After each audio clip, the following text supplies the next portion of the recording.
کیونکہ میں آپ کی توجہ کو ایک خاص لفظ کی طرف لے کر جانا چاہتا تھا، اور وہ لفظ ہے تھنکنگ، یعنی آپ کی سوچ۔ لیکن سوچ بدلنے سے کیا ہوتا ہے؟ کیا پریشانی کے متعلق سوچنا چھوڑ دینے سے آپ کی پریشانی غائب ہو جاتی ہے؟ نہیں، ایسا کچھ نہیں ہوتا۔ اور پھر صرف یہ دعویٰ بھی کافی نہیں ہے کہ صرف سوچ بدل لینے سے پریشانیاں غائب ہو جاتی ہیں۔ اس لیے میں نے انسانی سوچ پر تھوڑا سا ریسرچ ورک کیا، اور اس حوالے سے مجھے کرسٹا ٹیلر کے کیے گئے کام سے ایک چیز کی تصدیق تو ضرور مل گئی کہ ڈپریشن اور ہمارے سوچنے کے انداز کے درمیان ایک تعلق ضرور ہے۔ اور یہاں میں بتاؤں گا 18ویں صدی میں گزرے ایک امریکن گھڑی ساز فینیس کوئمبی کے بارے میں، کہ جو اپنی گھڑیاں بنانے کی وجہ سے بہت مشہور تھے۔ فینیس کو پھیپھڑوں کی ایک بیماری ہو گئی جسے آج ہم ٹی بی کے نام سے جانتے ہیں۔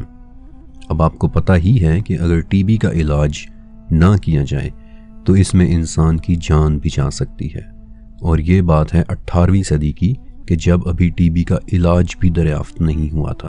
لہٰذا فینیس نے اپنے علاج کے لیے خود سے طریقے ڈھونڈنے شروع کر دیے، اور اس نے نوٹس کیا کہ جب وہ اپنا پسندیدہ کام کر رہا ہوتا ہے، یعنی کہ گھڑ سواری، تو اسے بہت زیادہ ایکسائٹمنٹ یا بہت زیادہ خوشی حاصل ہوتی ہے، اور اس بہت زیادہ خوشی کے دوران اسے تھوڑی دیر کے لیے اپنی بیماری کی تکلیف سے نجات مل جاتی ہے۔ چنانچہ اس نے ایک نتیجہ اخذ کیا کہ اصل چیز دل اور دماغ ہے، جسم تو صرف ان کے رہنے کی ایک جگہ ہے۔ اگر دل اور دماغ صحیح ہوں تو جسم خود بخود صحیح کام کرنے لگے گا۔ اب فینیس کو اپنی اس بات کا اتنا یقین ہو گیا کہ بعد میں اس نے اپنے ان آئیڈیاز کو لوگوں میں بھی پھیلانا شروع کر دیا، اور اس طرح آغاز ہوا ایک نئے فلسفے کا، جسے آج میں اور آپ لا آف اٹریکشن کے نام سے جانتے ہیں۔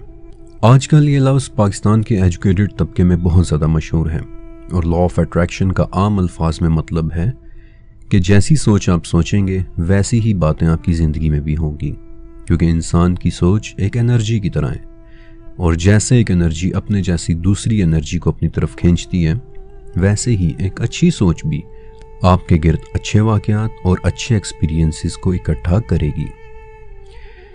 اب دنیا کے لیے لا آف اٹریکشن کا کانسیپٹ بڑا دلچسپ تھا، اس لیے اس پر کافی سارے لوگوں نے کام کرنا شروع کیا کہ کیا یہ واقعی ایگزسٹ کرتا ہے؟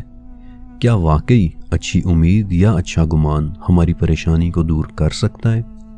اس سوال کا جواب ڈھونڈنے کے لیے لا آف اٹریکشن پر یقین رکھنے والوں نے ایک بہت زبردست کام کیا۔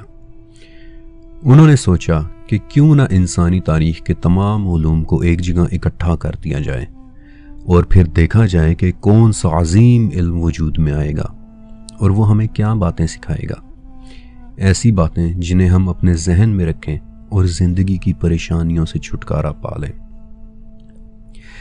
لہٰذا ان لوگوں نے یہ کیا کہ تمام قدیم فلسفوں، مثلا ancient Greeks, ancient Egyptians, Roman empire کے علوم اور ہنر، چائنیز کتابوں، ویدک لٹریچر اور قدیم مذاہب کی تعلیمات کو ایک جگہ اکٹھا کیا، اور ان میں سے بالکل بنیادی اور کامن چیزوں کا ایک نچوڑ نکالا، اور اب میں وہ نچوڑ آپ کے سامنے رکھنے والا ہوں، اور جو میں کہنے والا ہوں اس کا ایک ایک لفظ بہت نپاتل ہے، اور آپ نے بہت غور سے سننا ہے، کیونکہ یہ میرے ریسرچ ورک کا ایک ٹرننگ پوائنٹ ہے۔ انہوں نے یہ نچوڑ نکالا کہ ایک لامحدود قوت ہے، ایک لامحدود انرجی جو سب سے بڑی ہے، ہر چیز سے زیادہ طاقتور ہے، ہر طرف رہنے والی یعنی یونیورسل ہے، اور یہ ہمیشہ رہنے والی ہے۔ کچھ لوگ اسے خدا کہتے ہیں، لیکن ہم اس کو مکمل طور پر پہچان نہیں سکتے کیونکہ یہ انسانی سمجھ سے بالاتر ہے۔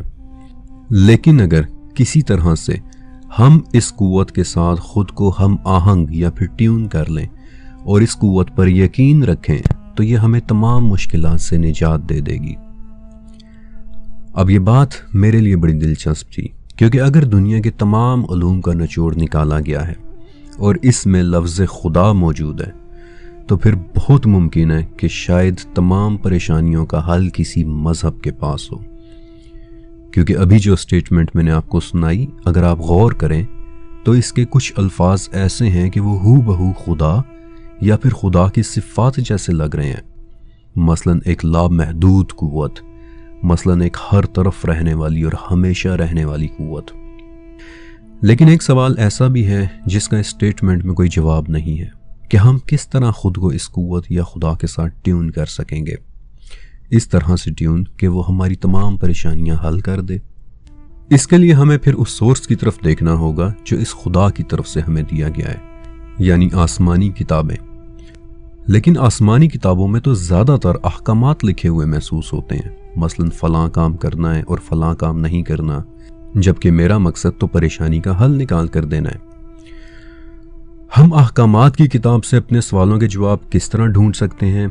اس کا ایک طریقہ ہے، اور وہ طریقہ دکھانے کے لیے میں آپ کو تھوڑی دیر کے لیے 15ویں صدی کے یروشلم میں لے کر جانا چاہتا ہوں، سلطنت عثمانیہ کا فلسطین، جہاں ایک یہودی عالم آئزیک لوریا رہا کرتا تھا۔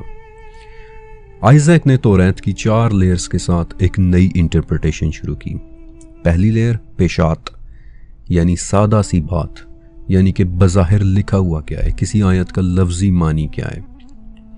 دوسری لیئر رمیز، یعنی آیت میں اشارہ کس طرف کیا جا رہا ہے۔ تیسری لیئر درش، یعنی سبق، کہ ہم اس آیت سے سبق کیا سیکھ سکتے ہیں۔ اور چوتھی لیئر سوڈ، یعنی کہ راز، اس آیت میں چھپا ہوا معنی کیا ہے۔ اب اس بات میں کوئی شک نہیں کہ آئزیک لوریا نے توریت کے حوالے سے بہت بڑا کام کیا، لیکن ایک سوال ہے کہ کیا یہی طریقہ ہم باقی آسمانی مذاہب کی کتابوں پر بھی اپلائی کر سکتے ہیں، مثلا قرآن پاک؟ یہ جاننے کے لیے میں چاہتا ہوں کہ آپ کے سامنے سورہ توبہ کی 124 اور 125 نمبر آیت رکھوں کہ جب کوئی سورت نازل ہوتی ہے تو منافقین پوچھتے ہیں کہ اس سورت نے تم میں سے کس کے ایمان کو زیادہ کیا ہے؟ تو جو لوگ ایمان والے ہیں اس سورت نے ان کے ایمان کو زیادہ کیا ہے اور وہ خوش ہو رہے ہیں، اور جن کے دلوں میں روگ ہے اس سورت نے ان کی گندگی کے ساتھ اور گندگی بڑھا دی ہے اور وہ حالت کفر میں ہی مر گئے ہیں۔ آپ نے کچھ نوٹس کیا؟ ملٹیپل لیئرز آف انڈرسٹینڈنگ، ایک ہی سورہ سے کوئی ایمان انڈرسٹینڈ کر رہا ہے اور کوئی کفر لے رہا ہے۔ ایک ہی سورہ، ایک ہی آیت کی انٹرپریٹیشن مختلف لوگ مختلف لیولز پر مختلف طریقے سے کر رہے ہیں، جس کا مطلب یہ ہے کہ قرآنی آیات کی انٹرپریٹیشن بھی لیئرز میں ہو سکتی ہے کہ کس آیت میں کیا کیا معنی پوشیدہ ہیں، اور یہ ایک بہت ہی اہم بات ہے کیونکہ یہیں سے میں آپ کو آپ کی پریشانی کا حل بتانے والا ہوں۔ سورہ نجم کی 39 نمبر آیت، ہر انسان کے لیے وہی ہے کہ جس کی اس نے کوشش کی۔ اس آیت سے آپ کیا انڈرسٹینڈنگ لیتے ہیں؟ ایک عام آدمی اس آیت سے بالکل پہلی لیئر کی انڈرسٹینڈنگ لیتا ہے کہ دیکھو، اچھے کاموں کی کوشش کرو گے تو ثواب ملے گا اور برے کاموں کی کوشش کرو گے تو گناہ ملے گا، اور کوئی بھی عام آدمی اس آیت کو اسی طرح سے انٹرپریٹ کرے گا۔ لیکن امام شافعی اور ان کے فالورز نے اس آیت کی دوسری اور تیسری لیئر پر انٹرپریٹیشن کی کہ اس آیت میں اشارہ کس طرف ہے اور ہم اس سے کیا سبق سیکھ سکتے ہیں، کہ ہر انسان کے لیے وہی ہے کہ جس کی اس نے کوشش کی۔ اور اس انڈرسٹینڈنگ سے امام شافعی نے ایک فقہی مسئلہ سلجھایا کہ دیکھو، اس آیت میں ہمیں یہ بتایا جا رہا ہے کہ قرآن خوانی کا ثواب مردوں کو نہیں پہنچتا کیونکہ انہوں نے اس کی کوئی کوشش نہیں کی، جبکہ ان کی اولاد کی دعا کا ثواب ان کو پہنچ جاتا ہے۔ اور یہ بات جامعہ ترمذی کی ایک حدیث میں ہے، کیونکہ اولاد وہ چیز ہے کہ جس کی انسان نے خود کوشش کی تھی۔ آپ دیکھ رہے ہیں کہ کس طرح کس آیت کو ملٹیپل لیئرز پر انڈرسٹینڈ کیا جا سکتا ہے۔ اور اب اگر آپ مجھے اجازت دیں کہ میں اس آیت کی ایک چوتھی انٹرپریٹیشن بھی آپ کے سامنے رکھوں کہ جو مخفی ہے، چھپی ہوئی ہے، کہ ہر انسان کے لیے وہی ہے کہ جس کی اس نے کوشش کی۔ آپ کو وہی ملے گا کہ جس کی آپ کوشش کریں گے۔ آپ کوشش کر کے اپنی سوچ کو بہتر کریں تو آپ کو ملنے والی چیزیں بھی بہتر ہی ہوں گی۔ دی لا آف اٹریکشن، اسے قرآن پاک نے انڈورس کیا ہے۔ اور اگر آپ کو میری بات کا یقین نہیں ہے تو اس سے اگلی آیت پڑھ لیں کہ عنقریب اس کی کوشش دیکھی جائے گی اور پھر اسے اس کا بدلہ بھی دیا جائے گا۔ آپ کو ایسا نہیں لگ رہا کہ یہاں ہمیں ایک پروسیس بتایا جا رہا ہے کہ جیسی کوشش کرو گے جواب میں تمہیں وہی کچھ ہی دیا جائے گا۔ ایک اچھی سوچ کی کوشش کرنے والے کو جواب میں بھی بہترین چیزیں ہی دی جائیں گی، دی لا آف اٹریکشن۔ لیکن اس میں ہماری پریشانی کا جواب کہاں چھپا ہوا ہے؟ ہماری پریشانی کا جواب ان سے اگلی آیات میں چھپا ہوا ہے۔ اگر آپ کسی بات پر پریشان ہیں تو اس سے اگلی آیت دیکھیں کہ وہی ہنساتا ہے اور وہی رلاتا ہے۔ اگر آپ کی پریشانی کسی عزیز کا بچھڑ جانا ہے تو اس سے اگلی آیت دیکھیں کہ وہی زندگی دیتا ہے اور وہی موت دیتا ہے۔ اگر آپ کی پریشانی اولاد کا نہ ہونا ہے تو اس سے اگلی آیت دیکھیں کہ اسی نے جوڑا یعنی نر اور مادہ کو پیدا کیا ہے نطفے سے جبکہ وہ ٹپکایا جاتا ہے۔ اگر آپ کی پریشانی غربت اور دولت کی کمی ہے تو اس سے اگلی آیت دیکھیں کہ وہی مالدار بناتا ہے اور وہی خزانہ دیتا ہے۔ آپ دیکھ رہے ہیں کہ کس طرح ہماری سوچ کو ٹیون کیا جا رہا ہے کہ دیکھو جس طرح کی کوشش کرو گے تمہیں ویسا ہی دیا جائے گا۔ غم کی حالت میں اپنے رب پر یقین رکھو کیونکہ وہی تمہیں خوشی دے گا۔ بچھڑنے پر صبر کرنے کی کوشش کرو کیونکہ زندگی اور موت بھی وہی دیتا ہے۔ اولاد نہ ہونے کا غم نہ کرو، یقین کی کوشش کرو کیونکہ اولاد بھی تو وہی دیتا ہے۔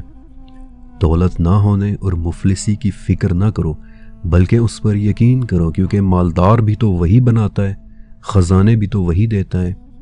آپ کو اللہ پر یقین کے ساتھ اپنی سوچ کو اس طرح رکھنا ہے کہ وہی ہمارے مسئلوں کا حل کرے گا، وہی ہمیں پریشانیوں سے نجات دے گا۔ اور اس یقین کے متعلق آپ صلی اللہ علیہ وآلہ وسلم نے بھی یہی بتایا کہ دیکھو جب اللہ سے سوال کرو تو اس کوشش کے ساتھ سوال کرو کہ تمہیں اس کی قبولیت کا یقین ہو۔ اللہ اپنے بندے کی دعا قبول نہیں کرتا جو بے یقین اور بے پرواہ دل سے دعا کرے۔ ایک یقین کی سوچ رکھیں کہ جس ہستی سے میں مانگ رہا ہوں وہ مجھے ضرور دے گا، وہ میرے مسئلے کا حل ضرور کرے گا۔ آپ کو یاد ہے میں نے بتایا تھا کہ اس یقین کی تعلیم انسانی تاریخ کے تمام فلسفوں میں دی گئی ہے۔ میں آپ کو ایک اور ثبوت دینا چاہتا ہوں جو مجھے بائبل میں بھی ملا، بک آف مارک 11:24۔ حضرت عیسیٰ علیہ السلام یروشلم میں داخل ہوتے ہیں تو کیا دیکھتے ہیں کہ وہاں بیت المقدس میں کچھ لوگ خرید و فروخت کر رہے ہیں۔ تو حضرت عیسیٰ علیہ السلام ان پر غصہ ہوتے ہیں کہ کیا تم نے خدا کے گھر کو چوروں کی ایک غار میں بدل دیا؟ اور پھر وہ ان تاجروں کو وہاں سے نکالتے ہیں۔ اس کے بعد وہ اپنے حواریوں کو بیٹھے واعظ کر رہے ہوتے ہیں تو اس وقت عیسیٰ علیہ السلام انہیں ایک بہت خاص بات بتاتے ہیں کہ دیکھو جب تم دعا مانگو تو اس بات کا یقین رکھو کہ وہ تمہیں ملے گا اور وہ تمہیں مل جائے گا۔ یقین کے ساتھ اپنے مسائل کا حل مانگنا۔ اب یہاں میں آپ کو ایک بڑی خاص بات بتانا چاہتا ہوں اور وہ یہ ہے کہ لا آف اٹریکشن کہتا ہے کہ کوئی قوت ہے جو بڑی ہی طاقتور ہے، جس کی طاقت کی کوئی حد نہیں ہے، وہ لامحدود ہے، اور اگر ہم اس قوت کے ساتھ ٹیون ہو جائیں تو وہ ہمارے تمام مسائل کا حل کر دے گی۔ لیکن لا آف اٹریکشن یہ نہیں بتاتا کہ وہ قوت کون سی ہے۔ یہ سوال لا آف اٹریکشن کے لیے ایک راز ہے۔ لیکن سورہ نجم کی ان آیات میں لا آف اٹریکشن سے کہیں زیادہ رازوں کے جواب چھپے ہیں، اور انہی رازوں میں سے ایک راز اس قوت کی آئیڈینٹی بھی ہے۔ ان آیات سے فوراً اگلی آیات میں کہ وہی شعراء ستارے کا رب ہے۔ اب میرا آپ سے ایک سوال ہے کہ اگر آپ ان آیات کو اکٹھا پڑھیں تو آپ کو ایک عجیب بات نظر آئے گی۔ نارملی ان آیات میں بتایا جا رہا ہے کہ وہی ہنساتا ہے، وہی رلاتا ہے، وہی موت دیتا ہے اور وہی زندگی دیتا ہے، وہی اولاد دیتا ہے اور وہی دولت بھی دیتا ہے۔ اس بات کا یقین رکھو تو تمہیں دے دیا جائے گا۔ لیکن اس کے بعد اچانک ایک آیت آتی ہے کہ وہی شعراء ستارے کا رب ہے۔ آپ کو اچانک سے ایک ستارے کا ذکر آ جانا تھوڑا سا آڈ نہیں لگا کہ پہلے تقریباً ایک جیسی چیزوں کی بات ہو رہی ہے، زندگی، موت، اولاد، رزق، دولت، نعمتیں، لیکن اچانک آ جاتا ہے کہ وہی شعراء کا رب ہے۔ شعراء کے متعلق آپ کیا جانتے ہیں؟ شعراء ایک ستارے کا نام ہے، اور یہ کوئی عام ستارہ نہیں ہے بلکہ یہ رات کے آسمان میں سب سے چمکدار ستارے کا نام ہے، اور انگلش میں ہم اس ستارے کو سیریس کے نام سے جانتے ہیں۔ آپ کو یاد ہے میں نے آپ کو آیات کی لیئرز میں کی گئی انٹرپریٹیشن کے متعلق بتایا تھا کہ آیات کی مختلف لیئرز میں مختلف انڈرسٹینڈنگ ہوتی ہیں۔ پہلی لیئر یعنی لفظی معنی میں تو اس آیت کا بڑا سمپل سا مطلب ہے کہ ہاں آسمان میں جتنے بڑے بڑے ستارے ہیں وہ اسی نے بنائے ہیں، اور یہی ایک عام انسان کی انڈرسٹینڈنگ ہے۔ لیکن میں آپ کو صرف لفظی معنی پڑھ کر نہیں سنانا چاہتا، بلکہ میں آپ کو گہرائی میں لے جا کر اس آیت کی چوتھی لیئر کے متعلق بتانا چاہتا ہوں جسے سارڈ کہتے ہیں۔ ایک راز کہ اس آیت میں راز کون سا چھپا ہوا ہے۔ شعراء ستارے میں ایسا کیا خاص ہے کہ اچانک ان آیات میں اس کا نام آ جاتا ہے؟ اچانک ایک ستارے کا ذکر آ جانے میں چھپے راز کو جاننے کے لیے میں شعراء ستارے سے ریلیٹڈ پچھلے 4000 سال پر مبنی انفارمیشن کو اسٹڈی کیا، اور میں نے دیکھا کہ تاریخ میں شعراء ستارے کو 50 سے زیادہ نام دیے جا چکے ہیں۔ مثلاً اس کا ایک نام قدیم مصریوں نے رکھا تھا، الحبور، یعنی کتے کا سر، اور شاید یہ آپ کو ایک بے معنی سا نام لگے، لیکن اگر آپ نے ایجپشن مائتھولوجی کو اسٹڈی کیا ہے تو آپ جانتے ہوں گے کہ کتے کے سر والا انوبس قدیم مصریوں کے لیے ایک معبود تھا، یعنی شعراء ستارہ قدیم مصریوں کے لیے ان کے معبود کی ایک شکل تھا۔ پھر انڈیا میں شعراء کا سنسکرت نام مرگوید تھا، یعنی ہرن کا شکاری، جو ایک ہندو خدا رودرا یا پھر شیوا کا نام ہے، یعنی شعراء ان کے معبود کی ایک شکل تھا۔ پھر ساؤتھ انڈیا کی مالاباری زبان میں شعراء کا نام مکر جیوتی، جس کی سبری مالا مندر میں عبادت ہوتی تھی، ان کا ایک معبود تھا۔ اسکینڈینیوین ممالک یعنی ناروے اور سویڈن اور ڈنمارک میں شعراء کا نام لوکابرینا، یعنی لوکی کی مشعل، جو نورس مائتھولوجی میں بھی ایک معبود تھا۔ پھر میڈیول یورپ اور عرب دنیا میں شعراء کا شمار ان 15 ستاروں میں ہوتا تھا جو جادو کے لیے استعمال ہوتے تھے۔ زرتشت، جو کہ قدیم ترین مذاہب میں سے ایک ہے، اس کے مقدس ٹیکسٹ آوستا میں شعراء کو تیر کہہ کر ریفر کیا گیا ہے، جس کا مطلب معبود ہوتا ہے۔ اور سینیگال اور موریتانیہ کے کلچرز میں شعراء کا نام یونیر ہے، جو پوری کائنات کا ایک سمبل ہے۔ آپ کو یہ ساری انفارمیشن سننے کے بعد ایک پیٹرن بنتا ہوا نظر آ رہا ہے، وہی شعراء ستارے کا رب ہے۔ اس میں کیا راز چھپا ہوا ہے کہ اس پر یقین رکھو، کیونکہ وہ تمہارے معبودوں کا بھی معبود ہے، وہ ہمیشہ سے ہیں، تم سے پہلے والوں کی پریشانیاں بھی وہی دور کرتا تھا۔ اس پر یقین رکھو، وہ تمہاری بھی پریشانیاں دور کرے گا۔ لیکن وہ کون ہے؟ وہ کون سی قوت ہے کہ جس پر ہمیں یقین کرنا ہوگا کہ وہ ہماری پریشانیاں ختم کر سکتا ہے؟ اس بات کا جواب آپ کو ان آیات کے شروع میں ہی مل جائے گا کہ اس کا ذکر تو موسیٰ اور ابراہیم کے صحیفوں میں بھی ہے۔ اور اس پوائنٹ پر میں آپ کو آج سے 4000 سال پہلے دیا گیا ایک پیغام سنوانا چاہتا ہوں، جو پہلے ابراہیم علیہ السلام کو دے کر بھیجا گیا، پھر موسیٰ علیہ السلام کو بھی، اور اسی پیغام کو داؤد علیہ السلام بھی پہاڑوں میں پڑھا کرتے تھے، اور پھر جس پر پہاڑ بھی ان کے ساتھ تسبیح کیا کرتے تھے۔ اور یہ پیغام توریت میں لکھا ہوا ہے، اور میں چاہتا ہوں کہ آپ اسے سنیں۔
سنو اے اسرائیل، ادونائی ہمارا رب الہ ہے، وہ اکیلا ہے۔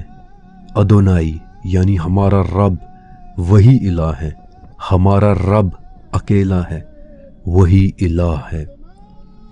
یہی پیغام آپ کو اسلام میں بھی ملے گا، دن میں 5 مرتبہ ملے گا۔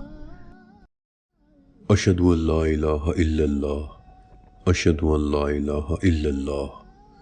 میں گواہی دیتا ہوں کوئی الہ نہیں سوائے اللہ کے، میں گواہی دیتا ہوں کوئی الہ نہیں سوائے اللہ کے، میں گواہی دیتا ہوں کوئی الہ نہیں سوائے اللہ کے، کوئی الہ نہیں سوائے اللہ کے۔ یہ وہ الہ ہے جس پر ہمیں یقین کے ساتھ امید باندھنی ہے کہ وہی ہماری پریشانیاں دور کر سکتا ہے۔ اور اس پر یقین کا اظہار کیسے کرنا ہے؟ ہمیں اس کے سامنے صرف ایک چھوٹا سا کنفیشن کرنا ہے، ایک اعتراف کرنا ہے، اور وہ اعتراف آپ صلی اللہ علیہ وآلہ وسلم نے ہمیں خود بتایا ہے۔ اور یہ اعتراف میں آپ کو حرف بحرف پڑھ کر سناتا ہوں۔ اے اللہ، تو میرا رب ہے، تیرے سوا کوئی معبود نہیں، تو نے ہی مجھے پیدا کیا ہے اور میں تیرا ہی بندہ ہوں۔ اے اللہ، میں اپنی طاقت کے مطابق تجھ سے کیے ہوئے عہد اور وعدے پر قائم ہوں۔ میں ان بری حرکتوں کا اقرار کرتا ہوں جو میں نے کی ہیں، میں ان نعمتوں کا بھی اقرار کرتا ہوں جو تو نے مجھے دی ہیں۔ مجھے معاف کر دے، تیرے سوا اور کوئی بھی گناہ معاف نہیں کرتا۔ آپ جانتے ہیں کہ نبی کریم صلی اللہ علیہ وآلہ وسلم نے فرمایا تھا کہ جس نے اس دعا کے الفاظ پہ دل سے یقین رکھتے ہوئے اسے مانگا اور دن کو اس کی موت ہو گئی تو شام سے پہلے وہ جنتی ہے، اور اگر رات کو اس کی موت ہو گئی تو صبح سے پہلے وہ جنتی ہے۔ اوریجنل لا آف اٹریکشن، کہ اس پر یقین رکھو کہ وہ ہماری پریشانیاں دور کر سکتا ہے، اور صرف وہی ہے کہ جو کر سکتا ہے۔ مسند احمد میں صفوان بن محرز کہتے ہیں کہ میں عبداللہ ابن عمر رضی اللہ تعالیٰ عنہ کے ساتھ تھا، تو ایک آدمی آیا اور اس نے پوچھا کہ قیامت والے دن اللہ اپنے بندے سے سرگوشی کرے گا، کیا آپ نے کبھی اس کے بارے میں نبی سے کچھ سنا ہے؟ عبداللہ کہتے ہیں کہ ہاں، اللہ تعالیٰ اپنے بندے کو اپنے قریب کرے گا، اس پر اپنا ہاتھ رکھ کر اسے لوگوں سے چھپا لے گا، اور پھر اس سے پوچھے گا کہ کیا تجھے اپنا فلاں گناہ یاد ہے؟ کیا تجھے اپنا فلاں گناہ بھی یاد ہے؟ کیا تجھے اپنے فلاں گناہ کا علم ہے؟ یہاں تک کہ وہ شخص اپنے تمام گناہوں کا اعتراف کر لے گا اور وہ سمجھے گا کہ اب بس وہ ہلاک ہونے ہی والا ہے، لیکن تب اللہ تعالیٰ اس شخص کو کہے گا کہ میں نے دنیا میں تیرے ان گناہوں کو لوگوں سے چھپا کر رکھا، اور آج میں تیرے ان تمام گناہوں کو معاف کرتا ہوں۔ ایک ایسا رب کہ جو اکیلا ہے، جو سب کا معبود ہے، جو واحد ہے، جو میرے گناہوں کو بھی چھپا لیتا ہے، میں اس پر کیوں نہ یقین رکھ کر دعا مانگوں کہ وہ میری ہر پریشانی کو دور کر سکتا ہے۔